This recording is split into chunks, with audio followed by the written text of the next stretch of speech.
Passionate, driven, enthusiastic, euphoric. This is who we are as entrepreneurs. But how we leverage these incredible attributes to dream and build businesses that scale and grow is what this podcast is all about. Hello, I'm attorneypreneur Josh Brown, and welcome to Franchise Euphoria.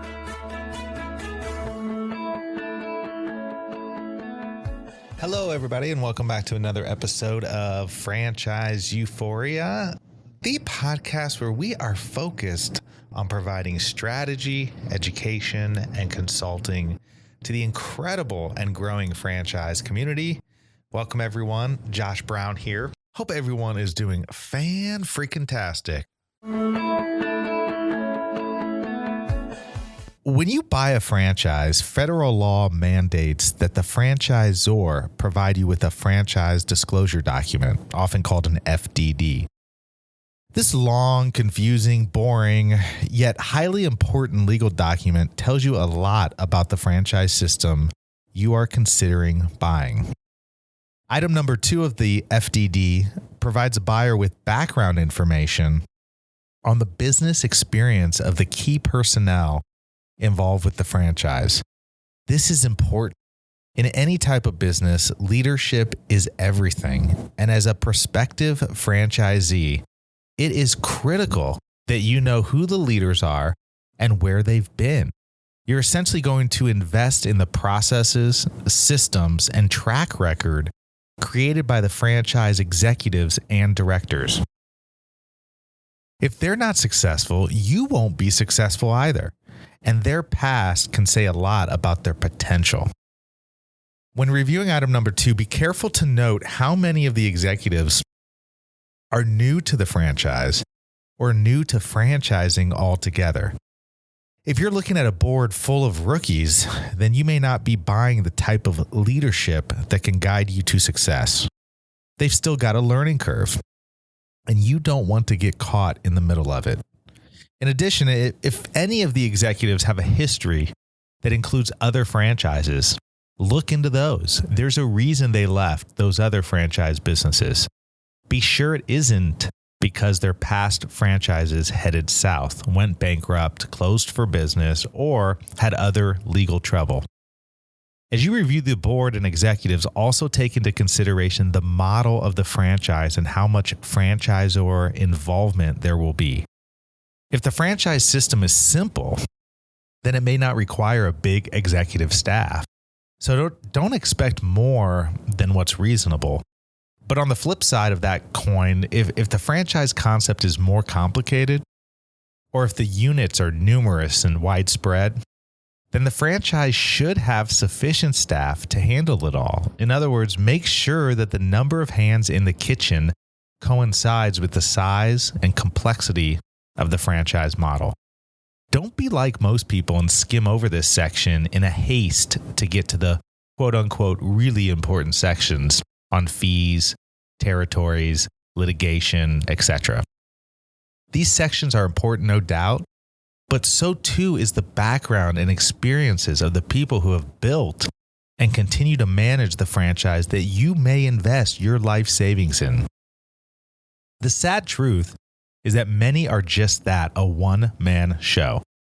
Despite the growth, despite the success, the entrepreneur turned franchisor never built a supporting team to help carry the load. So what does this mean for you, the possible buyer? Well, in part, it means you have to be very careful and dig deep before you make up your mind to purchase.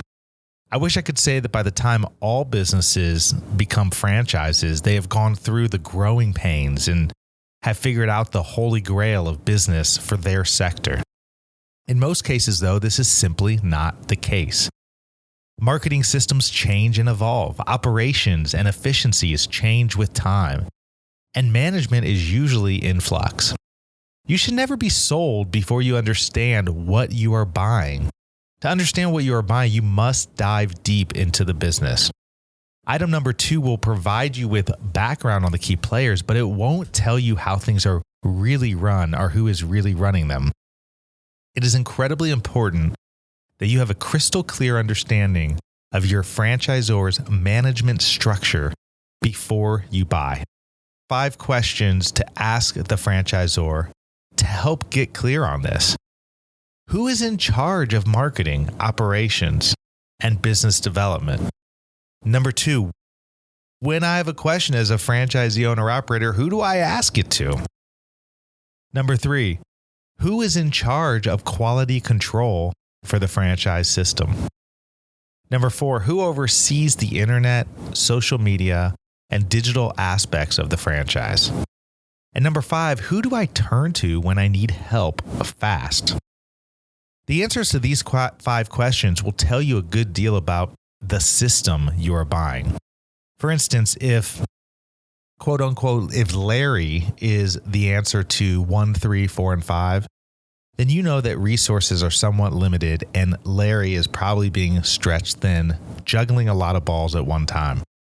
If at Discovery Day you get the feeling that the franchisor is disorganized and things are not systemized with specific procedures set forth and in place to help franchisees, you need to find out why. After you purchase, the honeymoon period will come and go quickly. You need to know that you have the support you're paying for before you pay for it. Most buyers don't pay attention to these type of things. Don't make that mistake. If you are going to part ways with your retirement money, you need to make darn sure that you have a good reason to do it. Don't let the excitement of the opportunity blind you to how the franchise is really run. Believe me, there are many franchise brands that have many units and are still mostly one-man shows. Make sure that your one-man show has countless others behind the scenes so you know you have support when you need it. Do you have any questions about item number 2 or any other item from your FDD? Email Josh at indiefranchiselaw.com or leave a comment on our website. Today in Blog Central, Stephanie's article explains why more women are becoming business owners. Several different women have been in the news lately for excelling in their respective fields. For example, this past weekend, Kent State kicker April Goss became the second woman in college football history to score during a regular season game by making the extra point in Kent State's 45-13 win over Delaware State.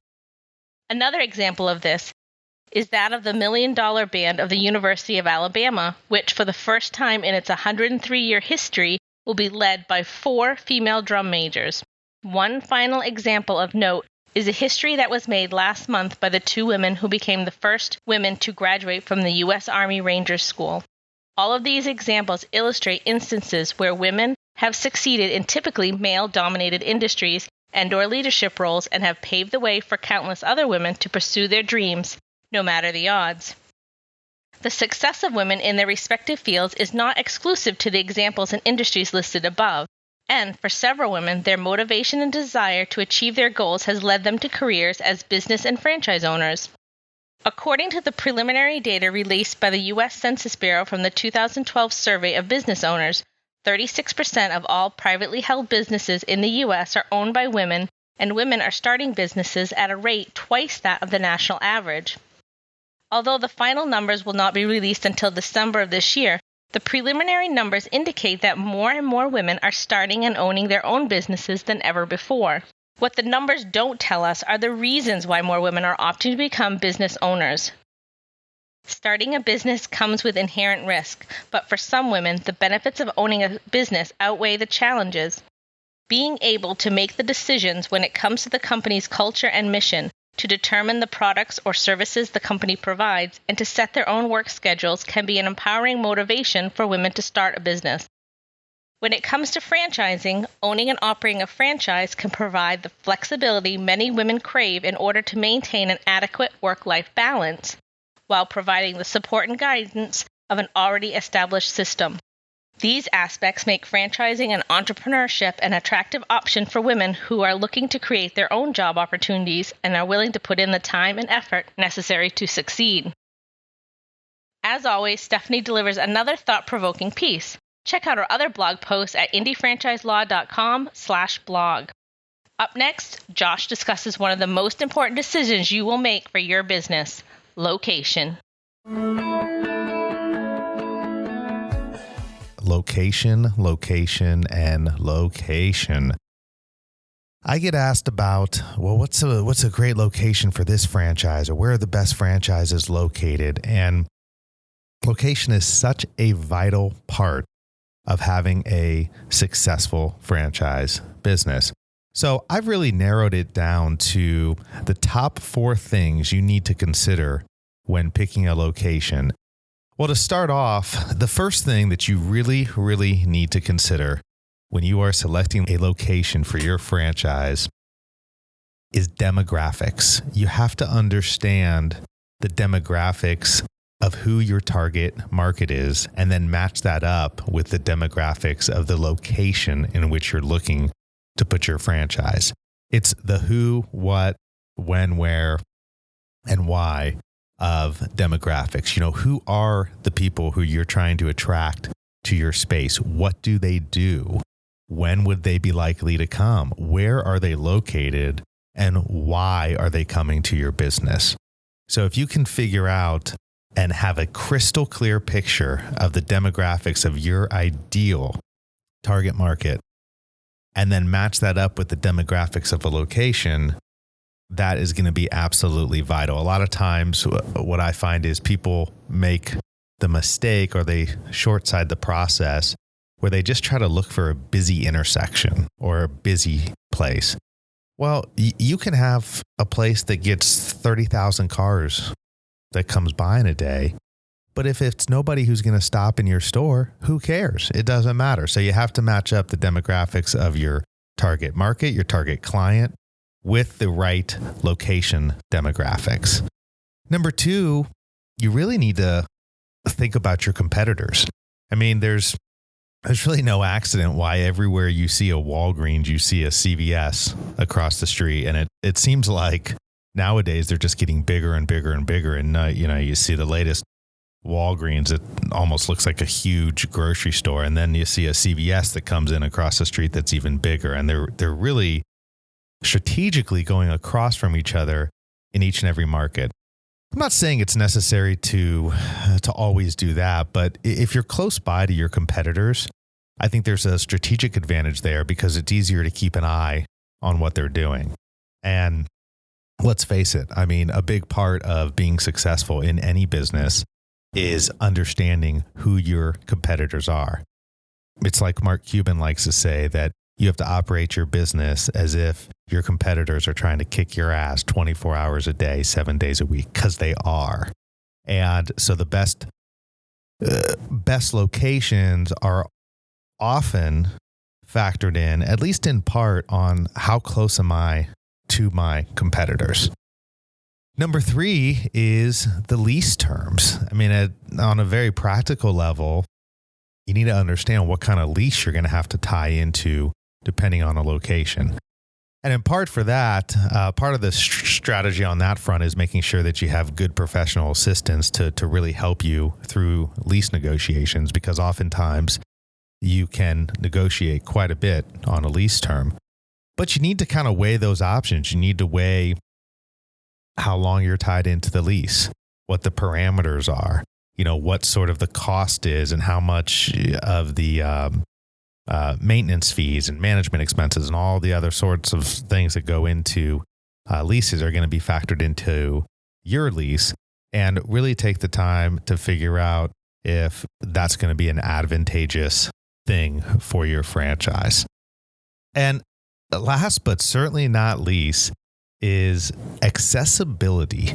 You really need to find a location that is accessible for people who are driving by or coming by. I mean, it sounds so commonsensical, but I remember as an example here in my town, there was this phenomenal ice cream franchise that, had the premium ice cream, the best ice cream that me and my family had ever had. And most people who went there agreed that it had the best ice cream. And it was in this location right off of an intersection of 2 major highways. And so the traffic counts were incredibly high.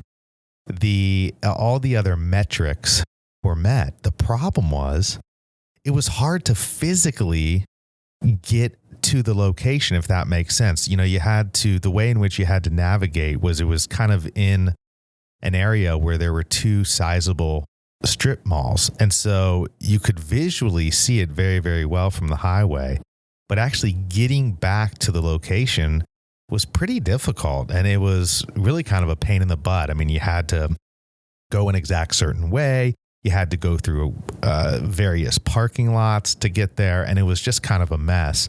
The long and short of it is that really killed them. I mean, it really took a toll on their business and making it difficult for people to go back there. So you really need to factor in how easy is it for people to get to my location. You know, you have to factor in the size of the parking lot. You have to factor in how crowded the parking lot is. I mean, I know another example is there's a really popular strip mall near my office, and they have quite a few restaurants in there. Well, if you go there for lunch during the week and you get there anytime after 11:30, you literally can't find a place to park. Well, that's a problem. I mean, if you can't park, then you can't go to the location. So you really have to be a little bit strategic about that and have a little bit of foresight and asking your potential landlord, asking the strip center that you're about to go into, you know, what sort of plans they have for the future,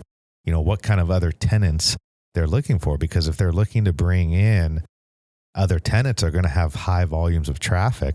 That's going to play a big, important factor into your location. So hopefully this helps you. Quick recap. I mean, when you're thinking about location, I know it can be very, very overwhelming, but if you just think about demographics, if you think about competitors, if you think about the lease terms, and you think about the accessibility, those are really the four main things that you need to think about. And if you can nail those, you can be pretty confident that you are in a good location.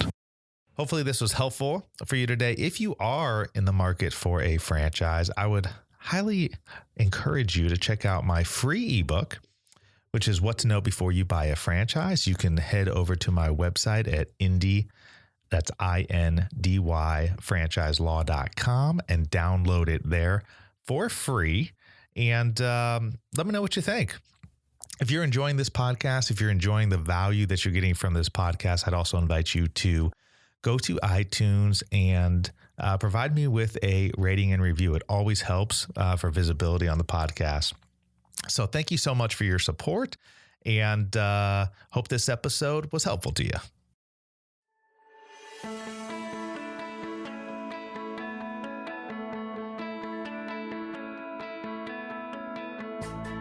Thanks for being with us today on the Franchise Euphoria podcast. If you enjoyed this episode, please be sure to go to iTunes and provide a review.